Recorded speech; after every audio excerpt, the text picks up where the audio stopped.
Good afternoon. Welcome back to the channel. This video is not financial advice. I'm not a financial advisor. Do your own research, make your own decisions. Okay, guys, welcome back. So in this video, I'm going to be explaining how the leverage trading market impacts the spot price and how artificial sell or buy pressure can be generated pretty much at any given point in time because there's a 100-to-1 leverage trading market that impacts spot price 1-to-1. Now, I'm going to tag all of these exchanges in this video.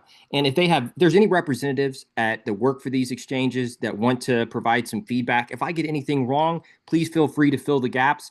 And just in a general sense, I would greatly appreciate some feedback because this looks like a scam. And it might just be a institutionalized, accepted scam, but that's what it looks like. And I've been saying the same thing about this going back to 2021. Here's a video from 3 years ago, pulling up the liquidation data. And yeah, I've had the same case for almost 4 years. And I would argue that the data has continually supported my general case. I'll get more into this later in the video. I just want to go over some general basics because most people don't understand how this works. Yeah, and it's not easy to find a lot of credible sourced information about how all this works as one system. But in a general sense, I would look at the market as two different markets that work together synchronistically. Like there's a spot market, which is you buy, for most everybody listening to this video, you normally just use the spot market. Let's say you have $100 and you buy $100 in Bitcoin or ICP or whatever it is, and you get your $100 in Bitcoin or ICP. And so it's a one-to-one exchange. However, the derivatives market works entirely differently. Okay. And most people think that if price is being suppressed, it's being suppressed through shorts. And that's the exact opposite of what's happening here. And yeah, so let's just go over some general basics to bring people up to speed. Long liquidations serve as selling pressure. So when you see these green candles are essentially sell orders. That's how you can look at them. Long liquidations equal sell orders for the most part. Okay.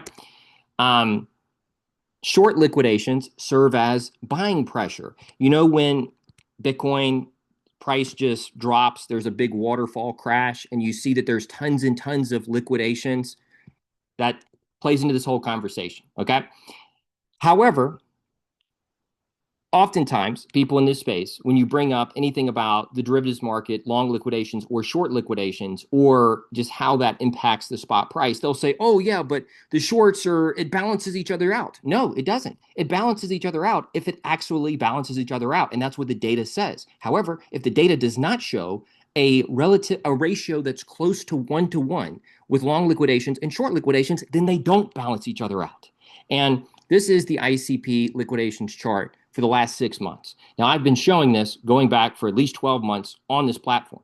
And it's been consistently, and I could count this, and I'm pretty sure that it would come out to be higher than 10-to-1 as far as the ratio. But just eyeballing this, I'm just going to call it 10-to-1. And it's been pretty consistent with this ratio over the last year or 2 years.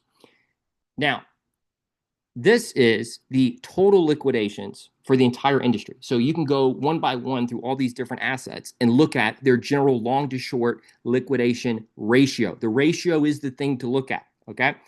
Now, the average for the entire crypto market is around 2-to-1. Again, I could count all these things up and just give an exact number, but I'm just ballparking here. You can see there's a very big discrepancy with the ratio with ICP and with the total crypto market.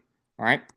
So I made this post earlier. I said, here's how this works. Organic spot buy pressure can push price up, let's say from $5 to $5.50. Okay. Then a number of 100-to-1 longs can be opened at the 550 price point.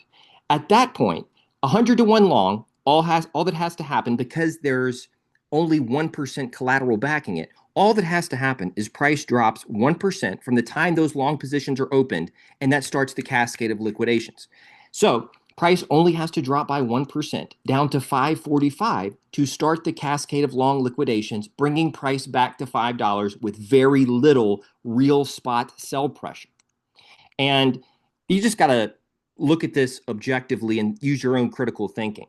So these traders have been going long every day and getting liquidated every day for over a year, despite the fact that the data is public, that you're overwhelmingly more likely to be liquidated going long than going short. Now, I do think that some of this is retail traders. I don't think all of this is retail traders. I shouldn't be able to blindly predict this ratio, and I've been able to for over a year at this point publicly. Now, just wanted to cover the point of, oh, they cancel each other out. No, they don't. They cancel each other out when the data says they cancel each other out. All right. When the data doesn't say they cancel each other out, then it's either having a positive impact on the spot price or a negative impact on the spot price overall in aggregate. Okay.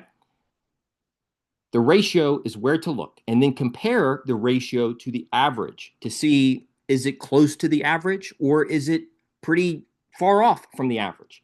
The total liquidations is always a deceptive data point, is what I mean by that. You hear when Bitcoin has a big push up or a big crash, you'll always hear a billion or 500 million or 100 million in liquidations. It's a very deceptive number because if you just think about it, do you really think $1 billion is being wiped out in like a day? Like traders are losing that much? They're losing a fraction of that. See, the billion is the total positions. There's only a small percentage of collateral backing all of those positions. So it's not really a billion being liquidated. Most of that's just hot air. Most of that is just artificial sell or buy pressure. The only thing that's real is the part that's backed by real collateral. Everything else is just imaginary. Yeah, it's just a number on a screen. But the important point here is when 100 to 1 long is opened, and it works like this with 20 to 1 longs or 5 to 1 longs or whatever it is. But when 100 to, this is the most important part of the whole video. When 100 to 1 long is opened, let's say there is one, like $1,000 USD collateral on that position.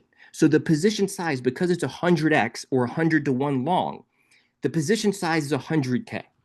99% of that is not collateralized. All right. So if I were to open 100x long and I were to have $1,000 USD as my collateral, my position size would be 100K USD. But because I only have 1% collateral put up for that position, price with whichever asset I'm going long on, price only has to drop by 1% before I get liquidated. Okay. Now, when and if, most important part of the whole video, when and if that position is liquidated, that serves as a 100K sell on the spot price, despite the fact that it's only backed by 1% collateral. This can create tons of artificial sell pressure. And I would argue that's exactly what's happening. And it's not just with ICP. There's other assets in the space that have a very disproportionate long to short liquidation ratio. But this is the average. Okay. So even on average, I would argue there's price suppression happening across the entire space. It just depends on the asset to what degree. All right. And the degree really is looking at the ratios. So this 10 to 1 ratio with ICP has held for over a year, probably longer. And the 2 to 1 ratio for the average has been pretty consistent as well. 100 to 1 leverage trading market, also a very important point, that impacts the spot price 1 to 1, to the best of my knowledge, has never been seen in any legitimate market in world history. I don't know of any other example in history or any other financial market. And if somebody does, please point me in the direction of whatever market you're referring to. But I don't know of any other market, serious, legitimate market, that has a 100 to 1 leverage trading market tied to the spot price that impacts the spot price on a 1 to 1 basis. Either retail traders are going long and getting liquidated every single day for over a year in the depths of a bear market when sentiment is trash, and they continue doing this every day despite continually being liquidated for whatever reason. So either that's the case, right? And for whatever reason, these traders are doing this at a much higher clip with ICP than they are just on average with all these other assets. Or this is being used to create artificial sell pressure. I'm not even sure if these exchanges have to have spot ICP on their exchange to offer futures contracts, to offer leverage trading contracts. I don't even know if they have to have spot ICP on their exchange to more or less collateralize all the open positions that they have. I have no idea. And I don't know if you can open, and I say that to say that initially from my understanding, FTX did not offer spot ICP on their exchange, but yet they had tons of futures contracts for ICP, which was impacting the spot price, right? Now, and when I say I'm not sure, I'm genuinely not sure. And so there's parts of this that aren't 100% clear because it's very hard to get any accurate information or data on this. And or if they have enough spot ICP to back all of their open positions for ICP at any given point in time. There's no real transparency into anything with this. And if this is not being used, big, important point.